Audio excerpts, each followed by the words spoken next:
podcast. We just quickly wanted to touch on what we said about last week with the looting and rioting and how we were discussing whether it's right or wrong. And then we just kind of wanted to look at the updates of what's been happening in the news. So the killer of George Floyd was Derek Chauvin. Guys, I don't know how to pronounce his last name, but something We like don't that. need to respect him enough to give him last name. Trust me. Period. Well, anyway, Period. his you guys might have seen on social media that his bond had been set and he'd been getting donations and people had helped him raise the money. So now his bond has been paid, which means he's a free man once again. So therefore, justice still hasn't been prevailed, to be honest. So Scylla and Marsh, wanted to hear your take on the situation. What you think on him actually being released for the crime he's committed? I feel like it speaks of volumes, first of all, just on the whole, the criminal justice system in America, because if someone like him, it's only been just under 2 weeks and he's already being post-bailed. I feel like it speaks volumes about just who these laws apply to and who gets rights and stuff, because I'm pretty sure if this was the other way around, like had it been a black man being convicted for something not even near enough as severe as what he did to George Floyd, he wouldn't be outpost like this, he's also been given a pension scheme as well, which I think is just it's just disgusting and it's not right. But yeah, Scylla. Yeah, like at this point I'm not even surprised, because this is just America. That's literally how they will operate. Justice is never served in these cases. You always hear about like how, for example, we were looking at going in the steps of the right direction where we heard they had been arrested. We said, yay, justice will be served. Yeah. But there's always something that happens where justice isn't served. So they sort of, I don't know, what's the word? Give this illusion that everything's going to be okay, but in reality it won't be. Yeah. And like going back onto Amal's point and how she said how if it was the other way around, without hesitating, the black police officer would be in prison straight away. I can guarantee it. Yeah. And based on how the American system works when it comes to criminals and going to prison and things like that, the fact that his bond was paid and he was released on bail, this means he didn't touch the inside of the prison. This means he didn't even see inside of the prison based on what he did. So at the end of the day, if we're looking at it from the wider picture, there was no justice at all. He was arrested, but his arrest was invalid. It's inadmissible. Like nothing happened that shows that justice has been served. And I think ultimately, this kind of leads on to the point of the US justice system as a whole, and it shows how corrupt it is as a whole. So firstly, all I wanted to ask both of you is, what are your guys underlying opinions on the US justice system? What do you think of it when you look at it from an outsider? Scylla, go for this one. I think it's fair to say that the American criminal justice system is highly flawed. You can't even call it a justice system, because justice ultimately isn't really served. Because if you look at it, there's been so many cases I was reading a case about these three men called Alfred, Chestnut, Ransom Watkins, and Andrew Stewart, who were all in prison for 36 years for crimes they didn't commit. And it just is crazy that you can be in prison for such a long amount of time for something you didn't do. And that is so common in America for that to happen. And the only thing that got them free was DNA. But you need to ask yourself, why did it take so long? You see, that points to the flaw in the system, I think, as well. But yeah, Amal, what do you think? Yeah, 100%. Like, I have to agree with you on that one as well, because likewise with that example you gave, we've all seen the other quite famous example with the Central Park 5. I'm not sure if those of you listening here have watched the Netflix series that portrayed what had happened to these 5 boys. However, again, the fact that it took, it was from 1989 when they first got convicted. They weren't released until 2002 with obviously Corey Wise staying longer involved. But I just feel like in a case where, first of all, you have a person or a group of people who haven't even committed a crime, being taken into court, then being actually having to serve years in prison for something they didn't have to do. So like Jonathan said, the fact that Derek, whatever his name was, the officer, he didn't even see the inside of a prison cell, whereas you have the people like Scylla explained and, the Central Park Five, what they had to go through, and they essentially like liberty, a loss of liberty for them, really. The dehumanization. And it's just sad, because why is it that on top of that, already that was wrong, right? Now on top of that, why is it that it took all those years just for them to proclaim innocence?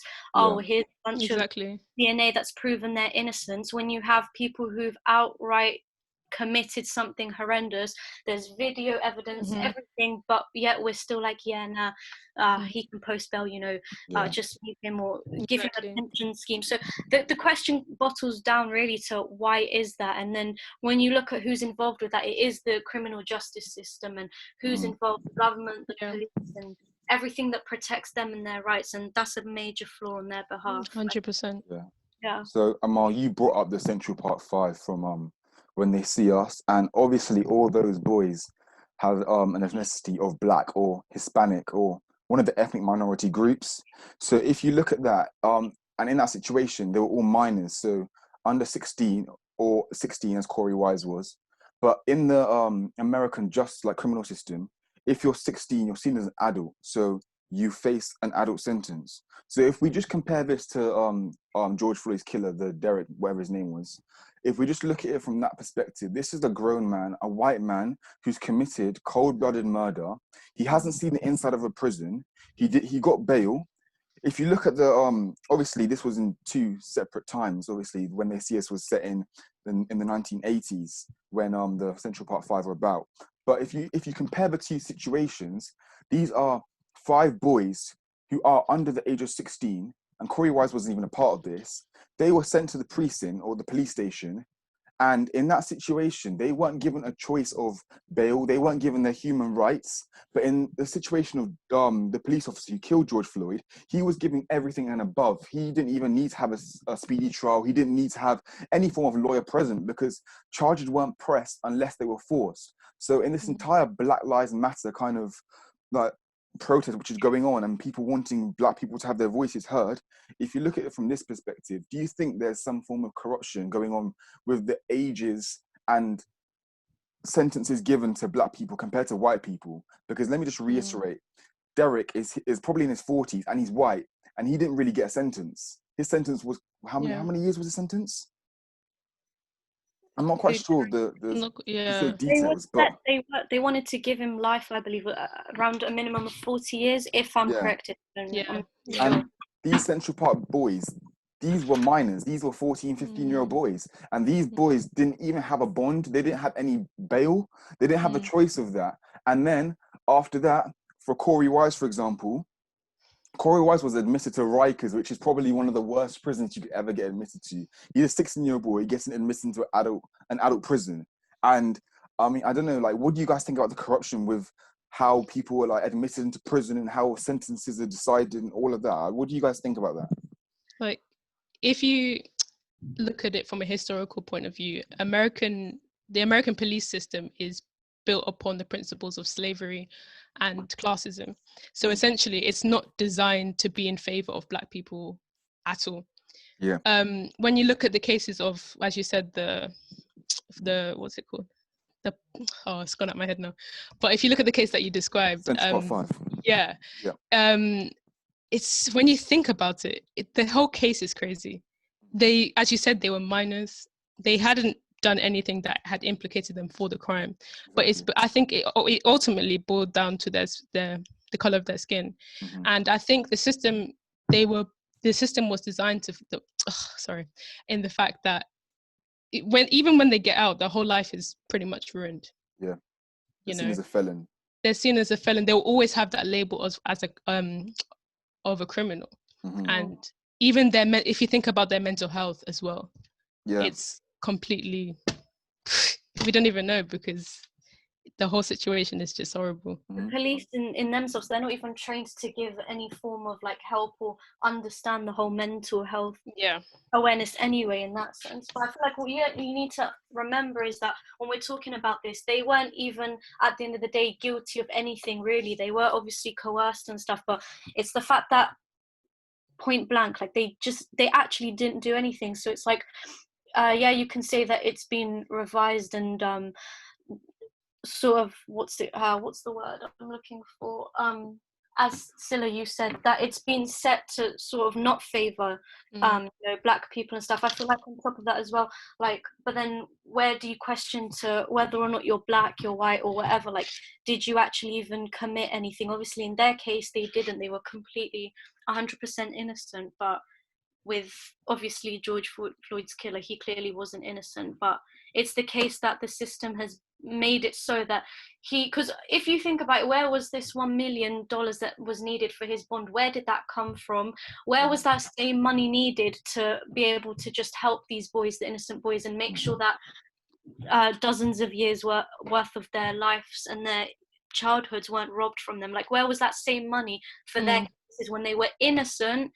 Just to reiterate, innocent, whereas Derek Chauvin, whatever his name is, was, where's that same money? Where were the reparations haven't been met? And I feel like for it to ever be called fair or, justice to be served, like, it needs to be revised, definitely, like, reformed somehow. But for generations historically, I feel like the incarceration rates in the US, there's a very, very stark difference between the rates of those convicted. Like, first of all, obviously you have to be convicted for a crime on top of actually then being taken to prison. There's a difference between the black community and white people and the numbers of who's actually being convicted, who's not, and then for what crimes, proven guilty or not. So there's a large difference in that.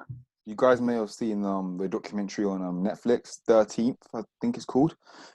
Which says that as of, I think it was 2014, 80% of the prison population in America were black or ethnic minority groups. And that just says a lot about the entire US criminal justice system and how when there's a situation or a crime that's being committed within the community or the country, instead of actually looking to the source of the crime and doing the investigation work, which the people in those positions are meant to be doing, they're looking at black people or minority groups as the scapegoats. And it's the easiest thing to do because, as everyone knows, if you're rich and you go to prison, regardless of whether you're innocent or guilty, you're going to get out because you can pay bail. But the black people, the ethnic minorities, they're poorer. So if their bail was set, for example, at $1,100, they're not going to be able to pay that. So regardless of whether they've given the opportunity to have bail, whether it's fair or not, whether quality's been given because they had the same opportunity, they're not going to be able to meet that same opportunity because they haven't got the money like other people have. So it's inevitable that they're going to go to prison. So the entire basis of the system is just corrupt.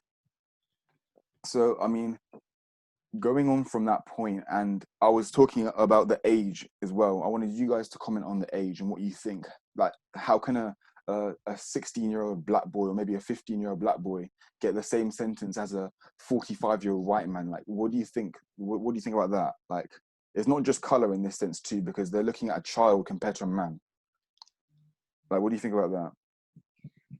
I mean, I feel like age, irrespective of what crime was committed, whether or not proven guilty, I feel like you still actually can link it to color because, I feel like within the criminal justice system in America, I feel like it has no bias for what color, what gender, and what age you are. Because if we use the example of, I'm not too sure if you guys were familiar with the case back in the, when was it? It was well under like just 100 years ago, the case of the 14-year-old boy, George Stinney Jr.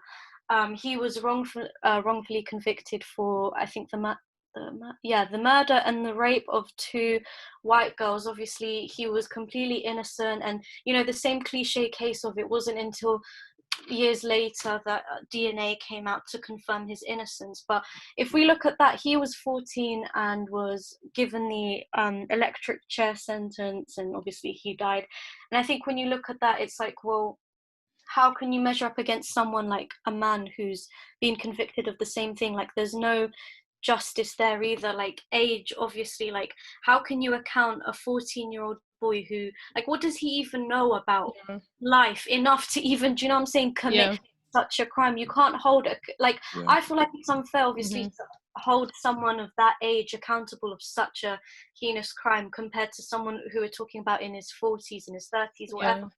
I feel like America's emphasis already on, what it's like to be an American citizen, America's the dream and stuff, and they pride themselves a lot on being fair, and you know what it actually means to be an American citizen, and holding that citizenship is that you get justice and everything is fair from you regardless of like your age and stuff. But that's really not the case, because then when you look at, you know, criminals and records and who's being convicted and who's not, it's clearly like distorted. Like how can, like Jonathan's saying, like how is it that you can have these 14-15-year-olds being convicted of crimes that grown men are capable of and have done in the past? And I feel like that's where the distortion lies, to be honest. Yeah, Yeah. like, yeah, I'm not adding on to your point. I don't think age is the significant factor here. I feel like it is about the skin color, because if we look at another case of a young boy, if we look at Emmett Till, which is a case that really breaks my heart. He was 14 as well, wasn't he? And I think he was it was because he looked at a white woman. Was that the case? Or he looked at a white woman? It's just because, quote unquote, that he had association with a white woman in her. Yeah, and he was brutally murdered. Like if you see the picture of when they had his open casket funeral, you see how it was I just. didn't even look at that. His face was just unrecognizable. Exactly, his face was completely unrecognizable. And then adding on to the point again about how they come years later, and the lady came years later and said, "Oh, he didn't do anything." But what's that gonna do now? You know, the guy is gone because of lies. Pay back for lots of all that, the childhood that was robbed from him. Like we said earlier with the Central Park Five, it's the distortion within the system themselves. Like, why is it that it has to take that long, first of all? And this same DNA that they're coming out now with saying, to prove such and such innocent, where was that 10 or 15 years earlier at the point of their conviction? Do you know what I'm saying? Exactly. So again, like you said, Scylla, it's very much irrespective of age. I feel like race will always come into it. Exactly, because even if you look at the case of Tamir Rice, he was holding a toy gun and they still shot him. And I saw a video on Twitter of this 4-year-old boy playing with a gun, a real gun. I don't know if you guys have seen it, but he was playing with a real assault rifle. He knew what to do. He knew how to handle it and everything. But if you just compare both the situations, they wouldn't shoot that little white boy if they saw him in public with that gun. But they shot Tamir. So being praised for it, like, oh wow, like a young 4-year-old boy, hopefully he'll grow up, serve this country, right? Was that the same energy these people who are praising that 4-year-old white boy, let's add those details, were they giving that same energy to Tamir Rice? Yes, he was 14, he was of black descent, but that was the toy gun. We're not even talking real gun, whether or not it was real or fake. It's the fact that where was that same energy to just claim, oh, it's just his little, it's his innocence, it's just a child playing. And it's a very stark difference between how things are handled, and I feel like it really does at the end of the day bottle down to the color of your skin. In America, being black is, you're dehumanized if you're black, basically. Which is really disgusting. Exactly. It's similar to the Khalif Browder story, and I'd recommend that you guys all go and watch it on Netflix, because it really is like an outstanding thing to watch. Like the things that you see in that, just like these things are happening, but you're just not realizing because it's just so corrupt and under the surface. But if you look at Khalif Browder, he was just walking home from a party. This guy was 16 years old, walking home from a party with his friend. Nothing, he's doing no wrong to society, just walking home, and then a police car pulls up with the victim of the so-called crime in the back. The victim sees a black guy, says, "Oh, this is the guy who robbed me," without anything happening. Like the police just decided to stop and search, or a frisk and search, and they decide to take him to the precinct. Next thing you know, he's in prison for 3 years as a 16-year-old in one of the adult dangerous prisons in the world. For 3 years for a crime he didn't commit, and that's his life gone. Like he's missed out his childhood. He's mentally unstable. Like that's just it's crazy. How the system works there. I feel like people don't talk enough about how that actually affects the person afterwards. Like it's distressing. It's very like saddening to hear what they have to experience when they're actually serving their time. But no one really likes to talk about how this then goes and affects them afterwards. Like for example, again, sorry to go back to Derek again, but like him, now we've been told, okay, he's been post-bailed on $1 million and stuff.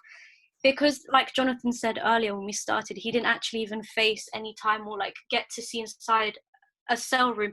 He doesn't have to deal with the emotional distraught years to come after what he's done, considering he was actually guilty. But you know, when you look at people like him, and for example Stephen Clark, just for simply what he took out his phone, police thought he was taking out a rifle. Again, emphasis on the word thought. They didn't know. They just assumed. Why? Oh, we see a black guy reaching into his pocket, let's just shoot him, why not? And it's the fact that when we see cases like that, they're genuinely, it's pure innocence because they were in their own home grounds. Like the Clark, it was reported that he was outside of his house. Now back to what Jonathan was saying, is like, why is the justice system so unfair? It's because you can't say that it favors or keeps everyone in mind, because then when it comes to the amendment story, how can you say that it's fair when stuff like, you know, it just violated his rights? The guy was on his front porch, you know, he has full right to do whatever he wants, reaching out to his phone, which was in his pocket, and he just gets shot. So, you know, where's the justice in that? Then you can't have people to turn around and say, oh yeah, but the Fourth Amendment states, well yeah, it states that, but where was it stated in his exactly. Like Amal, like leading on from your point, just look at the case of Breonna Taylor. She was in her own home. Exactly. Her own home. And if that's not testament to anything, like, you're not even safe. We're not, like, people aren't even safe in their own places. In their own home. And that's what I can't stand it when, you know, if white people come back to argue and say, oh yeah, well, if you guys just won't stop being